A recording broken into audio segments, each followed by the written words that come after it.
I now give the floor to the distinguished representative of Palau.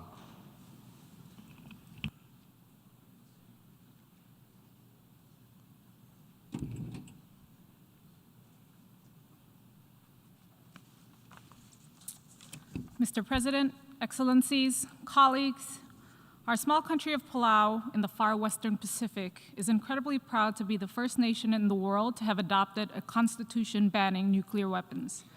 As a Pacific Island nation, we had and continue to have a particular interest in realizing a nuclear weapon-free world, as our region experienced the catastrophic and ongoing humanitarian consequences of more than 300 nuclear test explosions conducted over the course of 5 decades.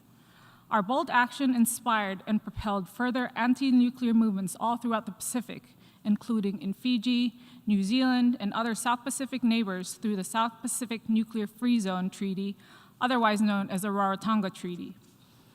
Given our proximity to North Korea, we're gravely concerned at the nuclear and missile development that's currently happening.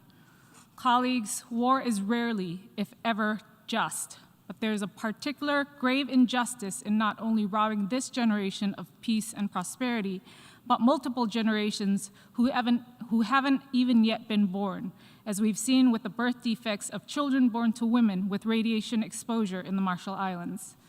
Babies with severe deformities, like internal organs outside their bodies, have been born to parents with substantial risks for cancer and other serious illnesses as a result of exposure. Moreover, the environmental costs of nuclear fallout is also well documented. Many Pacific islands remain radioactive and uninhabitable even to this day. These islands were once homes to people with ancestral ties, spirits, stories, and teemed with both terrestrial and marine life. Today, they remain skeletons. And were a nuclear war to break out in the Pacific, that would expose our tuna and migratory fish stock to the rest of the world. And let me remind us that the Pacific supplies 60% of the global tuna trade. So while this might be thought of as a regional kerfuffle by some member states, I'd like to highlight that a nuclear program activation in our region might eventually end up in the fish on your grandchildren's plates, regardless of wherever you are in the world. We listened carefully to the statements made this morning, which honed in on claims of self-defense, bias, and self-righteousness, and were rife with geopolitical agenda. But they don't detract from the escalating reality, which is this. North Korea launched 60 or more ballistic missiles since 2019. This year, it has launched the most ballistic missiles in a single year, despite it only being June. And last weekend, emboldened by the Security Council veto by China and Russia, North Korea launched the most ballistic missiles it ever had in a single event. Further, North Korea is the only country that has carried out nuclear tests in the 21st century. The IAEA has reported observations that it's preparing its 7th potential nuclear test site, and it has a track record of exporting its weapons and technologies to third parties in overt violation of the global non-proliferation regime, including the NPT. In this light, Palau condemns North Korea's ICBM and other ballistic missile launches that are in violation of relevant Security Council resolutions.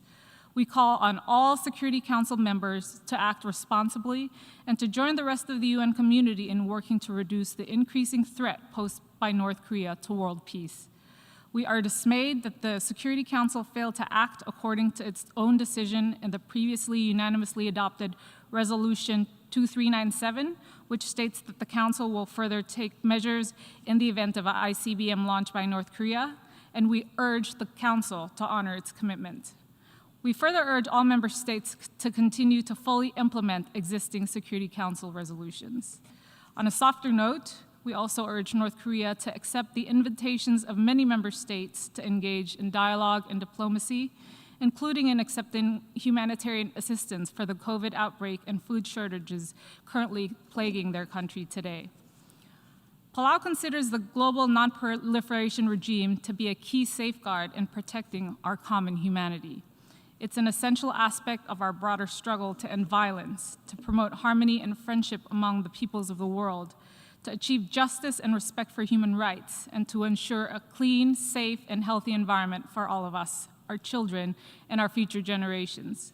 We call on all of us to stand up to guard it. Thank you. I thank the distinguished representative of Palau.